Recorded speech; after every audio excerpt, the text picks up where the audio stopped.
ask you about how you got involved in activism and how activism has been a really prevalent part of your life. Well, I got involved as a child, really. My parents were active. My father was a Russian Jew, an immigrant, a socialist. My mother was a Yankee, going way back, and a socialist. And I was given stuff to read when I was like 10 years old and had an experience that went with it. In public school, there was a girl up front and a little boy sitting next to her. On the second day of school, she brought a letter from her mother, and the teacher got red in the face and asked if anybody would like to change places with her.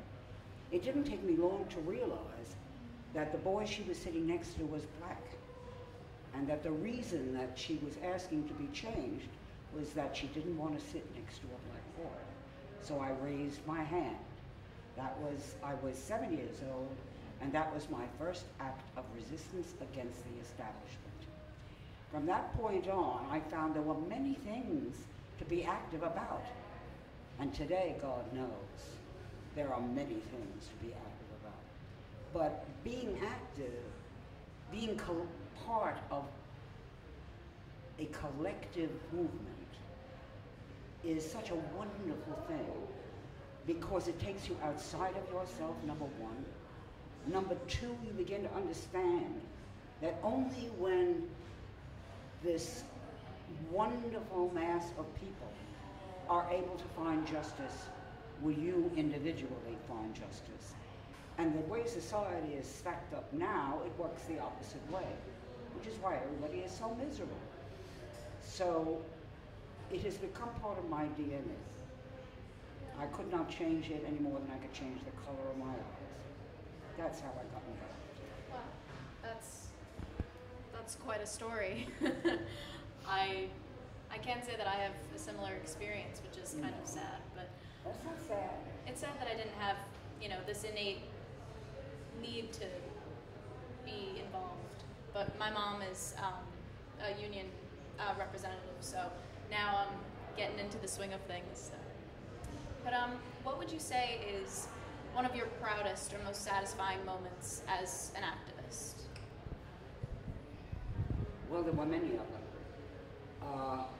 I opened a bookstore called Seize the Time Book and Record Store with the Black Panther Party. Okay. And that was in the early 70s. Yeah. And we lived as a commune. And when I saw the 28 young Black Panthers were killed before their 21st birthday by police all over the country. And it's one thing, Bobby Seale used to say, there is a big difference between perception and cognition.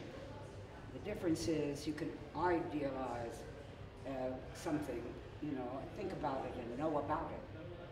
And you can look at a pear, and that's about it. You have a perception of the pear. But it isn't until you bite into it that you know it, and that's cognition. So those were very exciting days. The struggles with it, I worked for Local 802 as their political director, and we made history. In the trade union movement, in the legislature, we passed labor bills. I was the leader in this, but the movement was fabulous. We changed laws. The cabaret law, for example. I was a jazz singer. That was another thing. And I was trained by an African-American woman, and it was a marvelous experience. So it was kind of natural for me to love this kind of culture and to have an understanding that would bring me into working with the Black Panthers. But that was very exciting. Now I'm working for tenants' rights. And the struggle is very exciting, And to quote Frederick Douglass, unless there's struggle, there's no progress.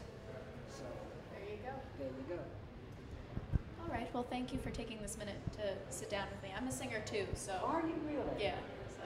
What do you sing? Well, I'm classically trained, but. That's okay. That's very important. But I sing a little bit of everything. Do you know Esperanza Spalding? I don't. Oh, you have to hear Esperanza Spalding. She's the hottest thing around. Well, she's a jazz bassist and singer, but she has a wonderful philosophy about music. She can sing anything. She is a soprano. You got to hear her. I mean, she is simply fantastic. And she has an album out. She thinks that music is music. So her album is like crossover almost every musical barricade.